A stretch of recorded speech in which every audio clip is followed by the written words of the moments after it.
Hi, my name is Maize, and this is my final project for technology instruction for linguistically and culturally diverse learners. For part one, we are to describe a lesson that we taught with using technology. I chose to use Maize.com because this is my favorite website that I have learned from this class and have continued to use. I'm going to talk about a shared reading literacy lesson that we did.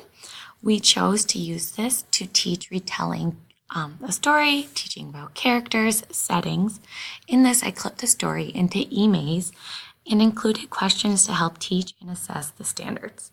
The Common Core standards we used was RL 1.2, which is retelling stories, including key details and understanding the central message, as well as describing characters, settings, and events in the story. This also covers the WIDA standards, the language of arts. This is an example of the text that I had clipped, so that way I could have it right there on the screen and students can easily follow along. And this is an example of a question that I used to teach where you could assess.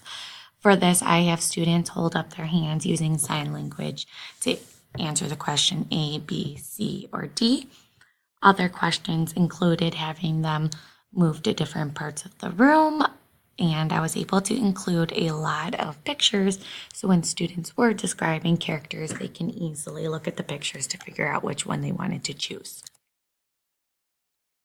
Some challenges I experienced while using Maize.com was that some of my pictures I had originally put into my presentation disappeared during that presentation, and I had also put words and images outside of the given area, and it was hidden during the presentation. So how can I make this better? Well, I decided I can easily preview the presentation the morning before presenting, as well as double check to make sure that everything is within the boundaries given. How does this relate to previous EL classes? Well, our EL methods classes, we learn about many different ways to engage our EL learners and integrate strategies into our curriculum. This lesson is similar to what we learned because this website helps teachers create something that engages students with fun transition features, creates an ease of adding multiple modes of answering, and includes pictures, videos, as well as many other great features. Part 2 of this assignment was to assign students an assignment using a technology tool. I chose to use the website www.studyblue.com.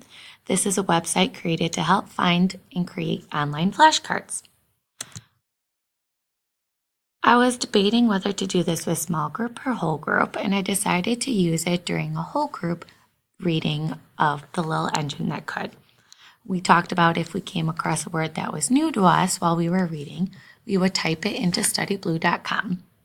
As a class, we look through the given definitions that pop up along the side, as well as the pictures, and then students turned and talked about what they thought would be the best fit for our text. We created flashcards with new vocabulary together. Students like the opportunity to figure out the best definition and share their ideas, rather than just me telling them. They were also challenged. A few had a hard time starting the conversation about what the definition would make the best fit and why.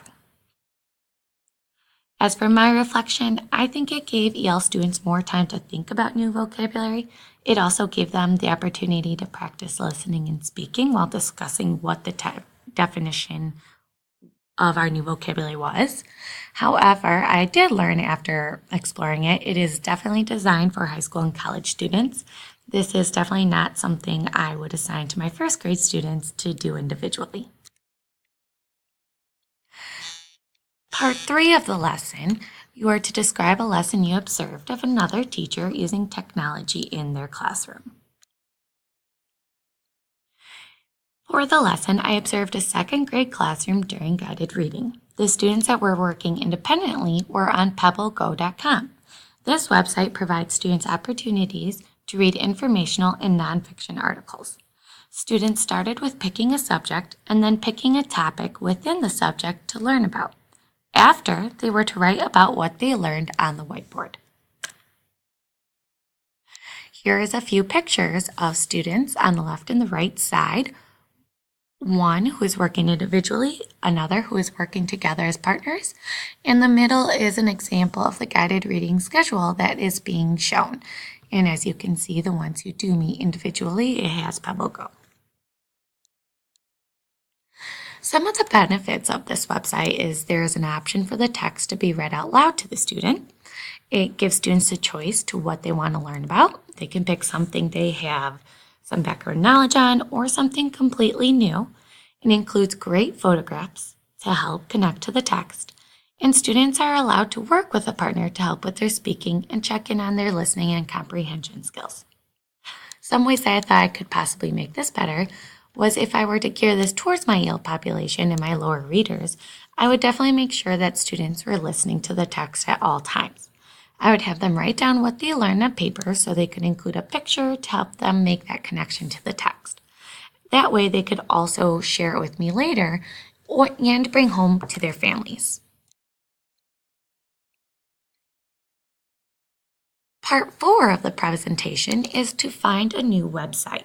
I decided to look through different articles about websites that help lower readers and EL students. One of them is actually on our EL iPads at our school, so I did some exploring. I chose to talk about Show Me Interactive Whiteboard app. The purpose of this is for students to tell a story or share what they know through visuals in their own recorded explanation. Teachers can also create mini lessons to preview, reinforce, or enhance students' knowledge, since we know that not everybody learns at the same pace or in the same way. Here is a video tutorial that you can find on the Show Me website. The problem with old school teachers using outdated curriculums is how rapidly students are changing along with their technology. And each student is different. Some are advanced, some fall behind, some struggle just to stay awake. Students don't learn the same, so why teach them the same? If you have to shout to get their attention, you're doing it wrong. It's time to get with the flip. The Show Me app, a pioneer in flip learning technology, where students learn at home and work on problems in the classroom, is moving rapidly into school districts across the country. Show Me turns a touchscreen device into a personal, interactive whiteboard, allowing busy teachers to easily record voiceover lessons from anywhere. Show Me's 11 million current users enjoy that a video can be recorded in minutes, shared in seconds, and accessed in Show Me's global library forever. Each school can also specialize their own library to be efficient in standardizing the district's lessons for curriculum.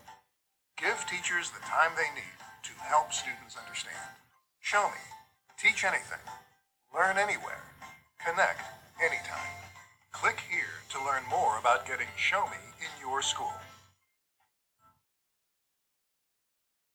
Some of the pros of the Show Me app is that there's a bank of lessons created by teachers and students. They are organized by standard and very easy to find. Students get the opportunity to choose how they want to share what they know through speaking, listening, and writing. It is very easy to use for students and teachers. Some of the cons were that there are a lot of lessons to choose from, so you need to make sure that you pick one that is appropriate for your grade level. You also need to make sure to check privacy settings because many lessons can be shared throughout the community. How can it be used with EL students? It is great for their listening. Students can listen to lessons created by teachers or their peers. They can also listen to what they recorded back to them. It is great for their speaking because students can share what they know by recording their voice, previewing it first, and sharing it with others. It is good for their reading because students can read lessons created by teachers or their peers. And it is good for their writing because students can share what they know by drawing or typing, and then previewing it first, and lastly, sharing it with others. Thank you.